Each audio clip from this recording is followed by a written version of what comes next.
All right, what's going on, guys? This is Rob, and we are back with Secret Invasion, and we are wrapping it up in this video. Now, we're going to wrap up some of the loose plot threads because Bendis handles those pretty quickly, and then we kind of get into how all this unfolds, and it actually leads into one of the best branding initiatives that Marvel Comics had done really up to that point in quite some time. So what we end up doing here is we initially pick up with Deadpool. Right now, as you guys know, Deadpool in the last video that we talked about had basically joined the Skrulls, quote unquote. What we're going to end up finding out is this is just a giant ruse. That what Deadpool does is he kind of pitches himself to the Skrulls in the sense that he's a guy who's always kind of been cast out from the superhero community, and in that way it's true, right? That's an actual accurate statement by Deadpool. The superhero community had never really taken him that seriously at all, and so as a kind of cast out himself, he wanted to basically end the entirety of the Earth's population, or at least that's how he pitched himself, right? He was siding with the Skrulls. And so what he ends up doing is effectively telling them that because he is so unique regarding his healing factor, well, the Skrulls are initially going to take him out and then just copy his healing factor and call it a day. His response is, but like they don't know how to fight like I fight, right? It's one thing to have my healing factor, but at that point, you're just throwing an endless number of Skrulls at the superheroes in the hopes that you can somehow defeat them. Whereas if I can train your Skrull soldiers how to fight, once they have my healing factor, you can do whatever you want with me, but in effect, you won't have to kill so many of your own kind. And that's one of the things to keep in mind. While the Skrulls do see this as a wartime campaign, and while they are willing to make sacrifices to achieve their goal, they're not willing to throw lives away in order to have it done, right? They're not Russia during World War II. They're not killing retreating soldiers. And so as a result of this, Deadpool literally takes those Skrulls who have been given his healing factor and starts training them how to fight. But as you guys know, Deadpool's crazy as hell. So not only does he teach them how to fight, he also basically turns them into crazy people. Now, initially, the Skrulls don't quite know what to make of this, and they're kind of like, I mean, these guys going nuts like this, are they supposed to be doing that? And it's like, well, we have to trust Deadpool, right? We have to trust that this guy knows what he's doing, that he knows what he's talking about. The funny thing about this is that as time goes on, he basically gets these guys to a point where they all literally start killing each other, right? Like all these Skrull soldiers that have been given Deadpool's healing factor all basically just start taking each other out. And the reason why this matters is because, one, Deadpool had basically had these weapons retrofitted, so these guys could be destroyed if they needed to be. But the second thing behind this is that this is all a ploy. Right, this is all a ruse. The whole purpose behind Deadpool doing this was to gain the trust of the Skrulls to get inside their ship so he could feed information. And he's giving this information to Nick Fury. Now, I told you guys at the very beginning of Secret Invasion when we covered this, and as always, you'll find a link to the playlist down in the description so you can get caught up, that what Nick Fury had been doing was secretly operating behind the scenes in order to secure every bit of information he could from every source he could. And so that's exactly what's going on here. Now, as for what's going on back on Earth, and actually in the satellite itself, we switch over to Abigail Brand. Now remember, Abigail Brand is the leader of SWORD, which is basically S.H.I.E.L.D., except they monitor space.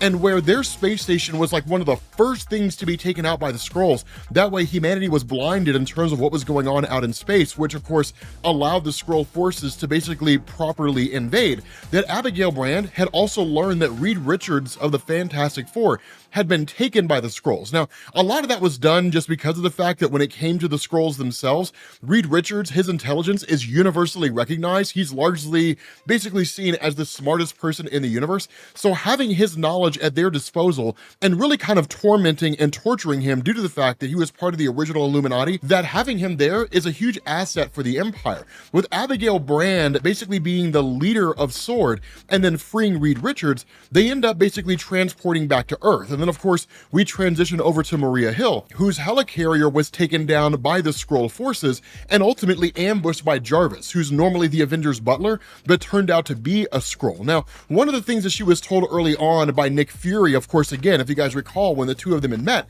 that Nick Fury had said, make sure you get some life model decoys. You're surrounded by nothing but enemies. You just don't know it yet. Maria Hill, despite the fact that she is exceedingly arrogant in Marvel Comics, despite the fact that she usually always believes she's right and can never really admit when she's wrong, ultimately ended up going with the information Nick Fury gave her, because if Nick Fury is nothing, it's usually always correct. And so as a result of that, she basically got a life model decoy. And so when Jarvis and his forces open up on Maria Hill, when they open fire on her, it's of course a life model decoy they destroy, which allows the real Maria Hill to basically take off. And so what we end up doing is kind of joining the rest of the superheroes on Earth, and basically the conclusion of the Secret Invasion event, at least the proper conclusion to this event, right? So switching over to Deadpool, what ends up happening here is, of course, Deadpool, with all these forces being taken out, the initial intention of the Skrulls is to locate and find Deadpool. They end up sending Super Skrull after him. Of course, Deadpool takes that guy out pretty easily. I mean, that's one of the things to know, is that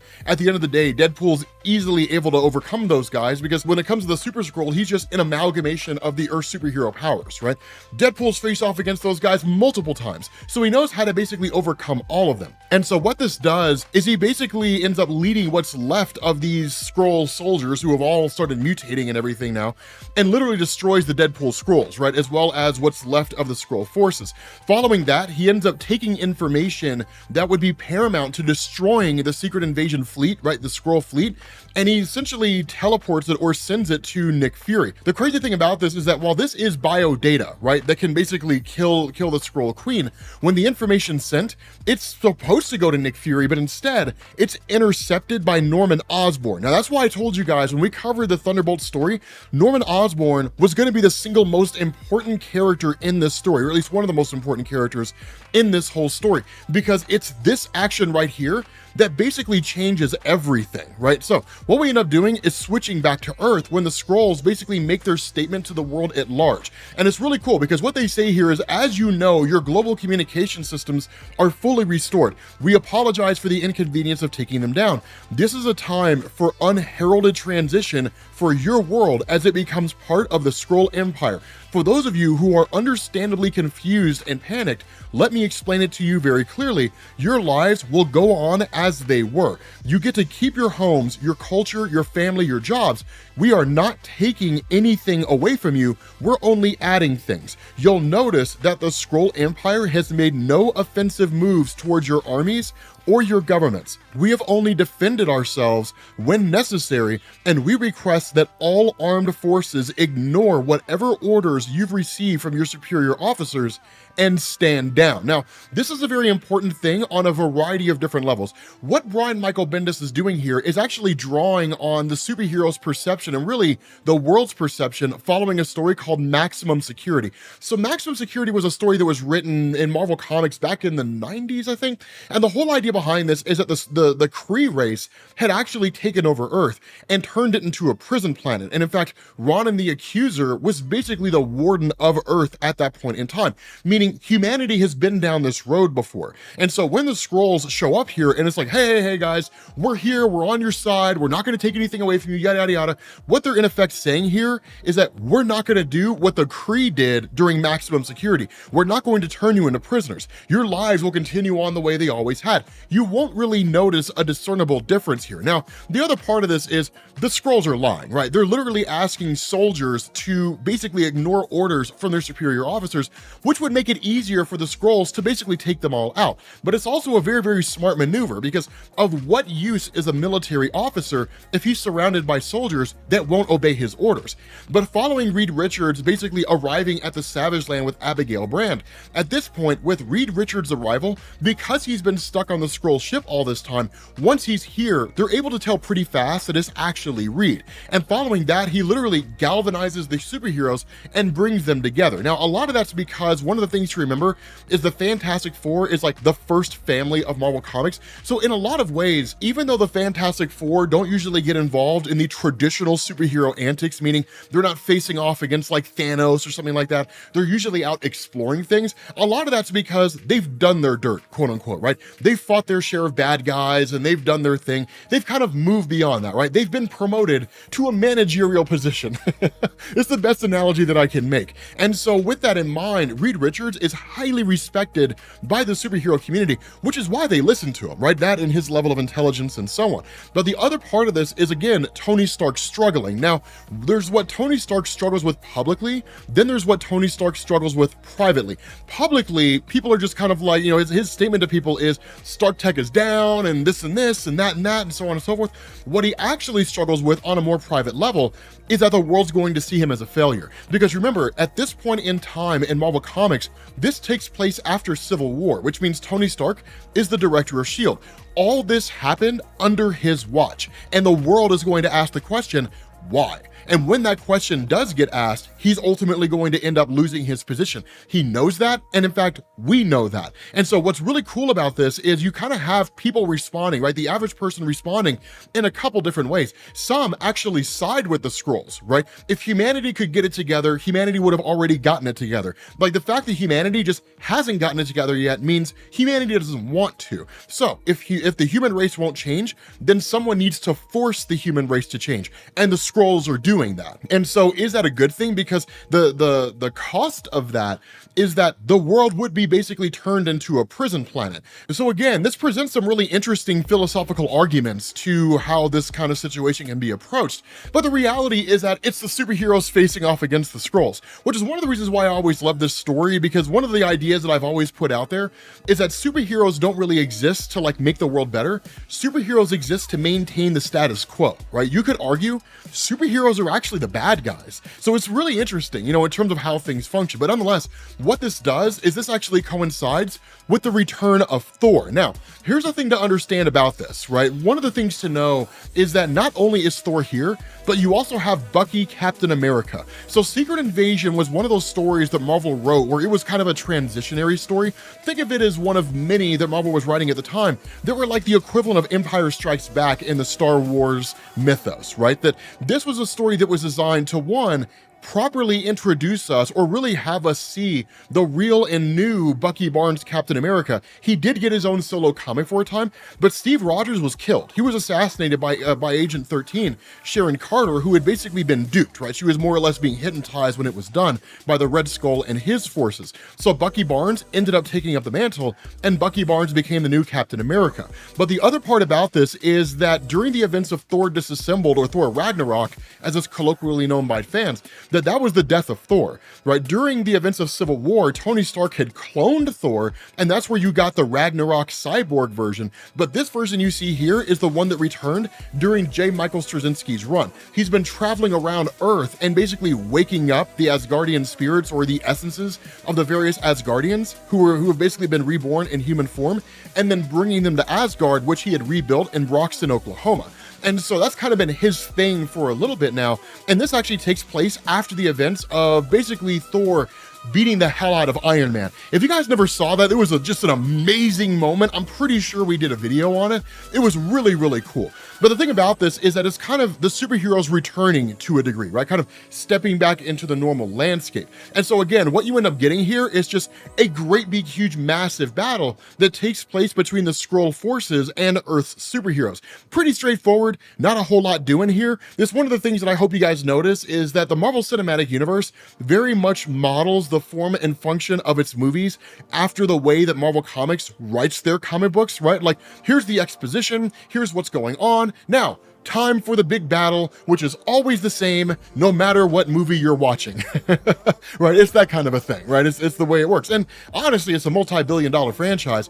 Who's to argue against that? Although I do think it's time for the MCU to start changing, and I'll make a video on that, on my video essays on Geek Culture Explained, which will be coming at some point in the future. No, I haven't abandoned that channel. So here's the thing, right? With this massive battle that's taking place here, it's pretty straightforward. Again, it's heroes fighting Skrulls, and that's really more or less it, right? Just kind of a battle between these characters, and really things are pretty straightforward. The big thing about this is, remember, Jessica Drew is the Skrull Queen. It's the person she chose to be. We covered that in the the last video, that the Skrull Queen chose Jessica Drew because of her kind of time basically gravitating around the superhero landscape. She's friends with Spider-Man, she's been a part of the Avengers, she is associated with the X-Men, even if she's not the closest person to them. She's been an agent that's worked with Hydra. She literally has had her hands in everything. So to basically take control of her or to replace her means to have access to the entirety of really the superhero and even supervillain landscape in Marvel Comics. Now, of course, as is always when it comes to stuff like this, you have the Watcher who appears because, you know, in the mid-2000s, the Watcher always showed up. It was like, oh, this event is going to be a big event and everything's going to change because of this. It stopped mattering after a while, which is always kind of disappointing. But as the battle rages on and the Earth superheroes are able to overcome the forces of the Skrulls, at least in terms of this battle, basically the Skrull Queen is the only one left, but she refuses to give ground because she's a religious believer. She's driven by religious convictions. She truly believes that Earth is the rightful place of the Skrull Empire following the almost complete destruction of their race during Annihilation and the destruction of their homeworld by Galactus. And so because she's driven by such convictions, she refuses to give ground. So this ultimately leads to Wolverine launching an attack with the intention of killing her, but she's killed before that happens. And it's done by Norman Osborn, because Norman is the one who intercepts the information from Deadpool that the Skrull Queen is the one you have to assassinate, and here's the person that she is. She's Jessica Drew. That's the whole reason why Norman Osborn even sent the Thunderbolts into this battle in the first place. Under any normal circumstance, Norman Osborn wouldn't really care, and in fact, he would sit back and wait to see which side he should choose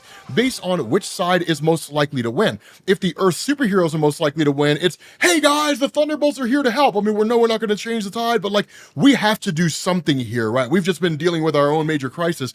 Or if the Skrulls were winning, then it's just like, hey Skrulls, I'm the guy you want on your side, right? Like that kind of a thing. Now, the other part of this is that because this battle was so highly televised, the whole world sees Norman Osborn taking this killing blow, which means that as far as everybody is concerned, Norman Osborn is the one who ended the threat. Now, that's immensely important here, because what we end up finding out is that without the Skrull Queen and without any kind of a superior officer, no one knows who to take their orders from. And so literally the whole Skrull, not really the race, but those individuals who are here, they kind of fall into disarray and disorganization, which is long enough for those superheroes that can operate in space, Thor and Captain Marvel and those guys, to basically take out the Skrull forces that are out there. And so once the dust settles and everything is all cleared up, it basically leads to Tony Stark literally destroying pretty much all of the ships out there except for one. And the reason why is because on that ship are the superheroes that were replaced with Skrull duplicates. That's kind of been the question that a lot of you guys have been asking. You've basically been wondering,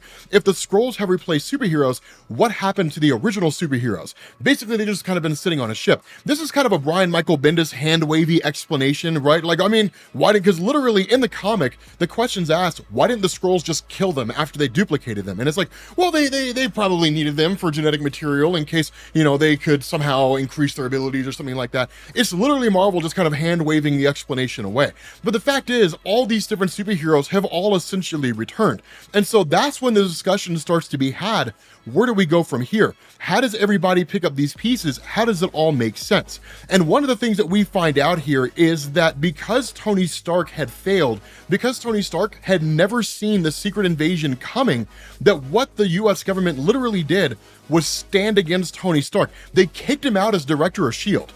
Right? They were like, you had all the world's intelligence at your disposal, right? You're the one that said after Civil War that you could keep us safe, that you could protect us from the various threats of the world. The first threat we get, which is the Skrulls secretly replacing superheroes, you miss. Right? You are a terrible director of S.H.I.E.L.D. They kick him out and they replace him with Norman Osborn. Now, a lot of you guys are probably asking, how can Norman Osborn be replaced? The reality here is that the government is really more about public perception than anything else. And as far as the world is concerned, Norman Osborn saved the day. You combine that with Norman Osborn's nickel slick smile and his silver tongue, and there's literally no question that this guy could weasel his way in. The funny thing about this is that as soon as Norman Osborn is made the new director of S.H.I.E.L.D., and he's basically given Avengers Tower, right? They hand it to him. This guy runs in Avengers Tower now. As soon as it's handed over to him, he goes into an elevator, he goes to an underground bunker,